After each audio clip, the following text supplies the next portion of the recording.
go to that so we come. Now, concerning the punishment of those who practice homosexuality.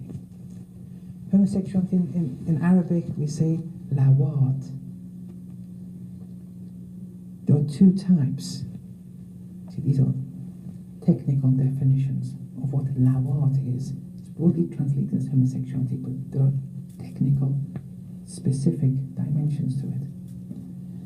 There's the anal type of sexuality and the non-anal type. The anal type is once anal intercourse occurs. Once anal intercourse occurs, homosexuality, lawat, has been realized. Okay, so if someone, this is an academic discussion, forgive the wording and everything, but someone uses their fingers to excite the man and goes through the anus, that's not technically lawat.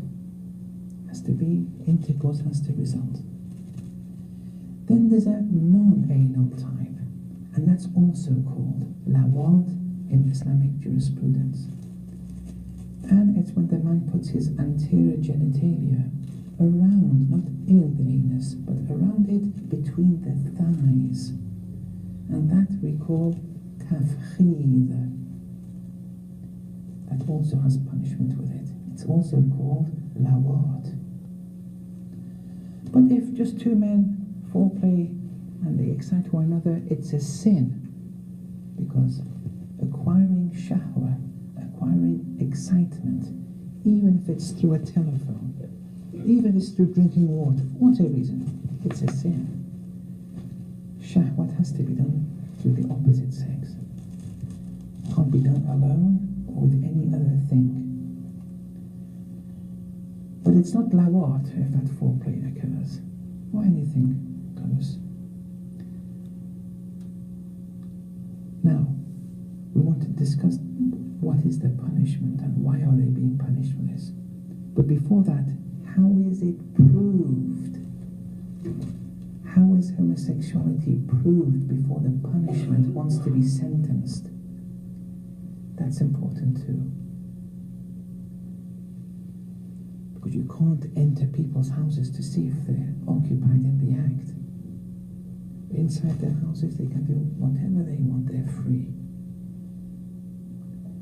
They may commit adultery, they may drink alcohol, they may gamble, and they may be occupied in homosexual practices.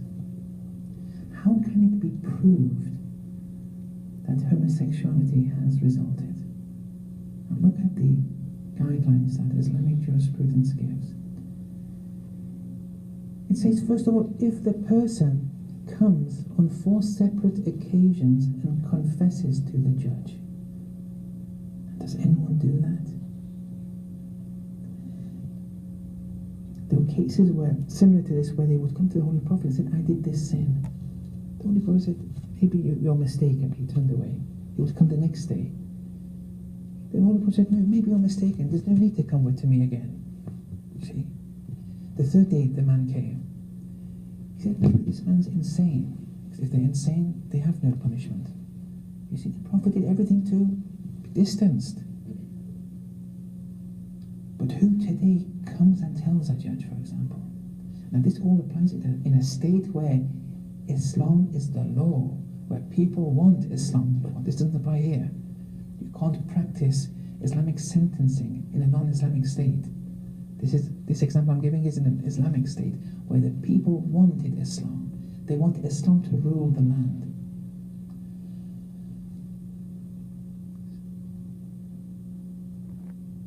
Or 4 witnesses witnessed anal intercourse in public.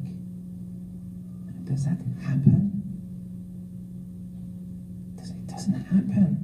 In America, has anyone ever seen anal intercourse happening right in front of them in the public? And before we get to the sentencing, it has to go through these barriers. We never get there.